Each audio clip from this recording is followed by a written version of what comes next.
The first time Yarrick Cole saw the alien princess, she was sealed inside a machine everyone else called holy.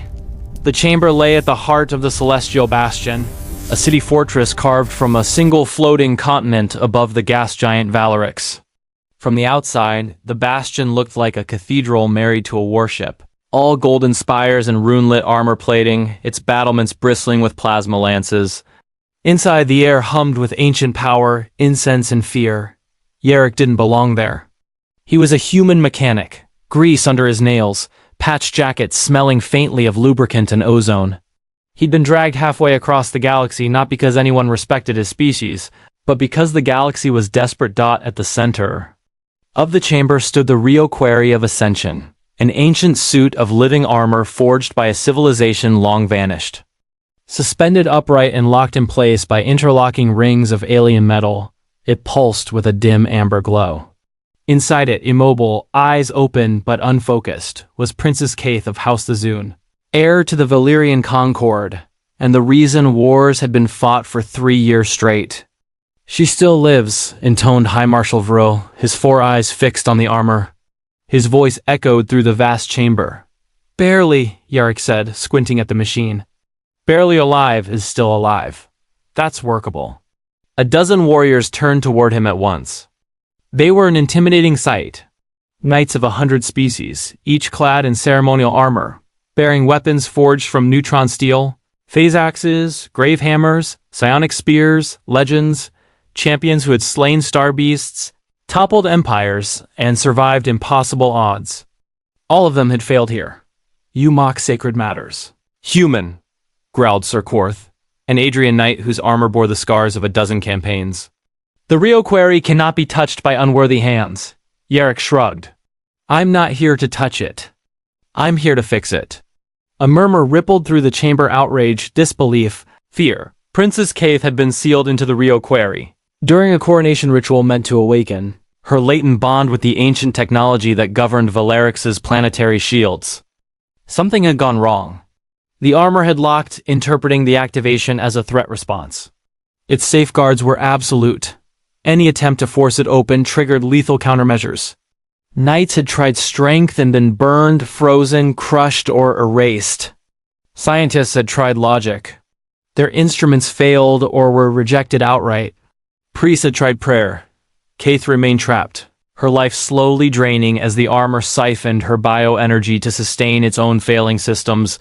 Yarrick rubbed his chin. So let me get this straight. This thing's old, really old. And it's stuck in a defensive loop. High Marshal Vril inclined his head. That is a crude but accurate description. Good, Yarrick said. Because machines don't care about destiny. They care about friction, feedback, and bad maintenance. The words sounded like blasphemy in the echoing chamber. Yarrick had grown up in the lower levels of a drifting scrapyard station on the edge of human space. His father fixed engines no one else dared touch. His mother rewired power grids patched together from the leftovers of 3 dead civilizations. Yarrick learned early that nothing was truly magic, just poorly understood engineering. That belief had gotten him into trouble more than once. Now it might get him killed. They gave him 3 hours. 3 hours before the Rio Quarry's internal reserves failed and shut down, taking Kaith's life with it. Yarrick approached the ancient armor slowly, eyes scanning its surface. The metal wasn't smooth. It was layered, like overlapping scales, each etched with microsymbols that shifted subtly as he moved. Adaptive alloy, he muttered. Self-repairing. Probably hates interference. Sir Quarth loomed behind him. Do not insult it. I'm complimenting it, Yarrick said. It's just old. He pulled a small scanner from his belt. Human tech, battered but reliable. It sputtered, then steadied. Huh, Yarrick said. Thermal variance on the lower joint assemblies. That's interesting. Step back, snapped one of the priests. You are provoking it. Yarrick ignored them and crouched, peering closer. See these microactuators? They're supposed to move smoothly, but the lubricant, whatever they used back then, it's degraded. Oxidized, gummed up. High Marshal Vril frowned. You claim the holy armor is merely stuck? Stuck, stressed, and panicking, Yarrick said. Just like anyone would be if you locked them inside a suit they couldn't move. For the first time, he looked directly at Kaith's face through the translucent chest plate. She was unmistakably alien tall, elegant features, skin like pale starlight, faint bioluminescent patterns along her temples. Her eyes fluttered weakly as if responding to his gaze. She was conscious. "Hey," Yarrick said softly. "Hang in there." A priest hissed in outrage. "Do not speak to her." "Too late," Yarrick muttered. The middle hours were tense. Yarrick worked under constant watch, forbidden from direct contact with most of the armor. Instead, he observed, measured, and sketched on a floating datapad, tracing stress lines and mapping energy flows, while muttering curses under his breath. The knights grew restless. "You waste time," Sir Korth snapped at last. "We should attempt another breach and end this farce." "Yeah," Yarrick shot back, "and get her killed faster." High Marshal Vro studied him intently. "Then what do you propose?" Yarrick exhaled.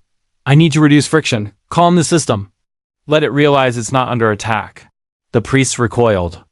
"You would desecrate it with foreign substances." Yarrick grinned. "You should see what humans put inside their sacred machines." From his pack, he pulled a small dented canister, silver with faded blue markings. "What is that?" Sir Korth demanded. Yarrick shook it lightly. "Multi-purpose lubricant, penetrant, corrosion inhibitor, water displacement." The priest gasped. "You brought oil?" One whispered in horror. "Not oil," Yarrick corrected. "Better." Silence fell. "You will not," a priest began. "If you stop me," Yarrick said calmly, "she dies. If you let me try, she might live. Your call." The countdown timer projected above the Rio quarry ticked down. 40-7 minutes. 12 seconds. High Marshal Vro raised a clawed hand. "Proceed." They allowed Yarrick a single contact point, a narrow maintenance seam near the armor's knee joint, overlooked because it was considered symbolically insignificant. To Yarrick, it was everything. He fitted a fine nozzle to the canister and adjusted the pressure. His hands were steady despite the watching eyes and the knowledge that one wrong move could trigger annihilation. "Okay," he murmured. "Easy." He applied the lubricant in microscopic bursts, letting capillary action draw it inward. The armor shuddered, not violently, but like something stretching after being cramped too long. Energy readings spiked, then leveled. "There," Yarrick whispered. "That's good." The priests began chanting in alarm. The Rio quarry's glow shifted from harsh amber to a softer gold. Kaith gasped. "It was faint but unmistakable." She breathed. Her lips moved. "Veros." Yarrick worked methodically, applying lubricant to other stress joints, ankles, hips, shoulders, watching the system respond. The armor didn't resist. It adapted. Minutes passed. The countdown slowed. Then stopped. A chime echoed through the chamber, low and resonant, ancient beyond measure. The interlocking rings disengaged with the sound of 1,000 locks releasing at once. The armor relaxed. And then, gently it opened. Kaith collapsed forward and Yarrick caught her before she hit the floor. Her body was warm, fragile, real. For a heartbeat, no one moved. Then the chamber erupted. Healers rushed forward. Priests argued. Knights dropped to one knee. Yarrick sat on the floor, back against the now-silent Rio quarry, breathing hard. Princess Kaith lived. She was taken to the royal sanctum to recover. The armor, once worshipped as divine, was quietly labeled in desperate need of maintenance. Yarrick expected exile. Instead, he was summoned. When he entered the sanctum, Kaith was awake, propped up by cushions, her bioluminescent markings glowing softly. She looked smaller without the armor. Younger. Her eyes fixed on him. "You are the human," she said, her voice musical but weak. "The one who spoke to me." Yarrick scratched the back of his neck. "Guilty." She studied him with quiet intensity. The warriors prayed. The knights fought. The priests chanted. She tilted her head. "You listened." "I listened to the machine," Yarrick said. "And to you." A faint smile touched her lips. "In Valyrian law, that is the highest form of respect." High Marshal Vro stepped forward. "Princess, this human committed sacrilege, yet saved your life. The Concord must decide his fate." Kaith raised a hand. "I already have." She looked back at Yarrick. "Stay." The word echoed louder than any decree. In the weeks that followed, the galaxy shifted. The story spread fast.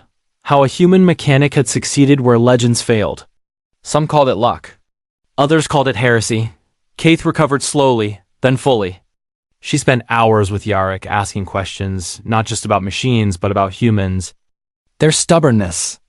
Their refusal to worship things that could be repaired. You see the universe as something broken. She observed one day. Yarrick thought about it. No, I see it as something fixable. When the Concord offered him a title, he refused. I don't need to be a knight. Just give me a workshop and access to your old systems. Kaith laughed, a sound no one in the court had heard before. Very well, mechanic of Valorix. The Rio Quarry was dismantled, studied, and repaired, not as a prison, but as a tool. Under Yarrick's guidance, ancient technologies across the bastion were restored. Systems once deemed divine were revealed to be brilliant, flawed creations. The knights learned humility. The priests learned silence.